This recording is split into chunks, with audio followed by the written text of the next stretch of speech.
I'm Mike Bodenchuk, and I'm a professional wildlife biologist with over 45 years experience managing human-wildlife conflict.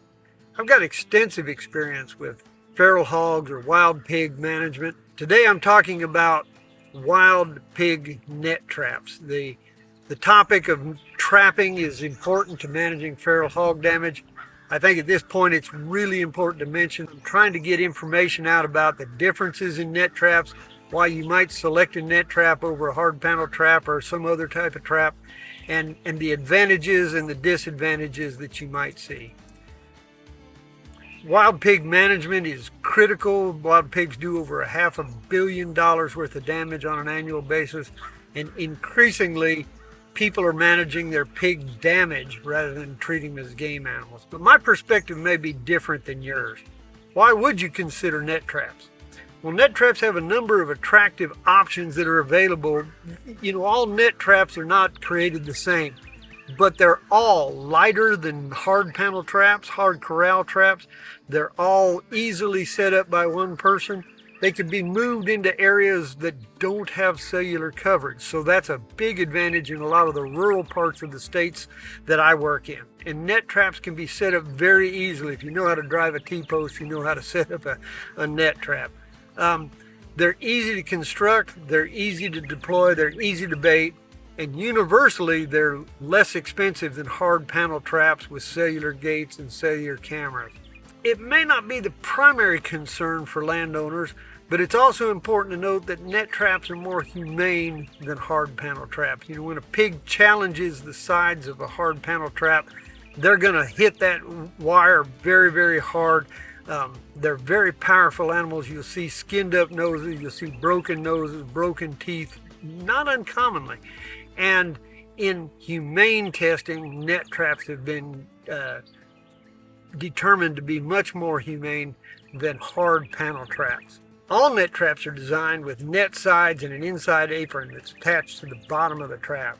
The important feature is the ability to have a second net apron or cap at the top of the trap to prevent the pigs from jumping out. Pigs are pre-baited into the trap with the sides secured up. Once they comfortably enter the trap, the sides are lowered and the pigs burrow under the apron to get into the bait. When they try to leave, they're actually standing on the apron, which prevents them from forcing their way out of the trap. Other pigs can still enter the trap from the outside. When considering a net trap, the quality of the trap should be the primary consideration. Nobody wants a trap that'll fall apart with limited use. Consider first the quality of the net. Some traps have woven rope sides while others have knotted junctions in the net, similar to a fishing net. Any trap will have some wear and tear on the net, but knotted nets seem to attract chewing by pigs, and holes in the net will need to be repaired between deployment. From a safety standpoint, the strength of the net is also important. Pigs challenge the trap as a group, and when the net is challenged, it needs to be strong enough to withstand that force. The sides of the net trap are typically held in place by common T-posts, which are in turn secured by tie-down straps and earth anchors. Some traps utilize 8 T-posts while others use 10. The more secure you can make the sides of the trap, the better it will be to withstand the challenge by pigs. How the net attaches to the T-post is another critical consideration. Some traps use clamps to secure their trap to the top of the post, while others use rings, plates, or other points of attachment. These must not fail. If they fail, if an earth anchor gets pulled out or a T-post bends, the top of the net must not be compromised. If that were to happen, the pigs are able to jump over the lowered side and people in the vicinity will be at risk. For safety purposes, make sure you use the most secure point of attachment at the T-post and net junction.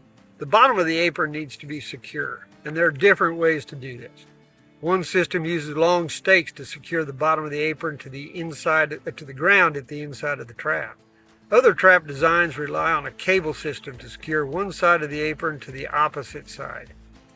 This design is easier to deploy, especially in rocky soil, but the design also allows the apron to lift up when pigs charge the side of the trap. When that happens, pigs may escape. One final consideration is the shape of the trap when setting it and how that affects non-target entry to the trap. In my testing, traps with sides that significantly slope towards the inside caught deer regularly. Traps with sides that are more vertical do not have the same incursion rate. It is important that trap buyers and users understand the differences in trap types and how these differences affect the quality, the efficacy, and the safety when using the trap. Trap failures result in people being dissatisfied with traps and they're unable to meet their objectives. Saving a few dollars here or there may seem like a good idea at the front, but it will result in unmet objectives and more pig damage. A failure at the T-post net junction especially allows pigs to escape, and that's a safety concern for the users. I hope this short video allows users of the trap to understand the differences between the types of net traps and purchasers of the traps to understand how they fit into a trap loan program or another type of trap use program.